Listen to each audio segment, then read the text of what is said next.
VOA news minute के साथ मैं हूं आयशा तंजीम।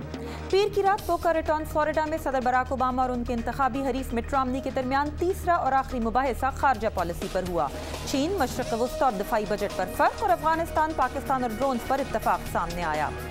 कतर के अमीर शेख हमाद बिन खलीफा सानी ने मंगल से गजा का दौरा शुरू किया है। हमास के इक़्तिदार में आने के बाद वो गजा का दौरा करने वाले पहले सरबराही ममलिकत हैं। जापान की तंबीह के बावजूद जनूबी कोरिया से अरकान पार्लियामान के एक वफ्द ने दोनों मुल्कों के दरमियान वाक़े मुतनाज़ जज़ायर का दौरा किया।